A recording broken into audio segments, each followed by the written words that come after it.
S'exprimer en public devant autant d'oreilles suscite une émotion en nul autre pareille. Il ne faut décevoir en aucune façon, ni par le choix des mots, ni dans leur locution.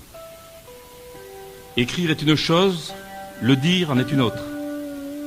La verve du conteur vaut celle d'un apôtre.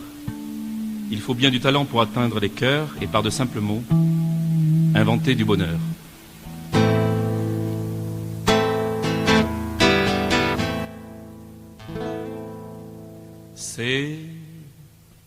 C'est avec des textes à la noix, des chanteurs qui n'ont pas de voix mais qui savent mettre leur derrière en évidence dans cette affaire, que ces messieurs les producteurs du radio, du disque ou d'ailleurs vous carillonnent le mental en vous jurant que c'est normal.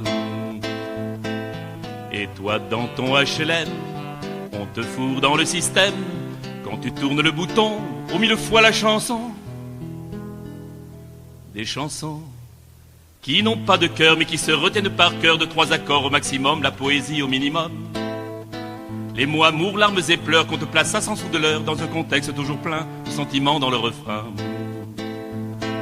C'est pourquoi je suis ici à brailler la poésie. Je préfère ma position que de faire des concessions.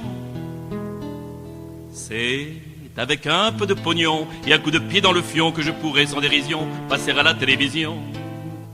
Ou si je me fabrique un nid dans la maison de Marouani, j'aurais alors un peu de temps pour avoir un peu de talent.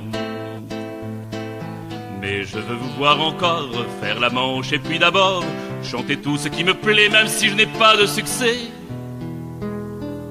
Ah, si j'étais un peu pédoc au lieu d'être fier comme un coq, il y a longtemps que ces messieurs m'auraient admis dans leur milieu. On m'écouterait sans rien dire, sans savoir ce que j'ai à dire, j'aurais mon nom en lettres d'or, des habits clairs et des décors. Mais je suis bien dans ma peau et traiterai mon fardeau. Et je suis sûr qu'un beau jour on m'écoutera que par amour. Et c'est pour cela que ce soir dans la salle de l'espace Magnan, ouais, mes amis et moi-même ne chanterons que pour vous, que pour vous.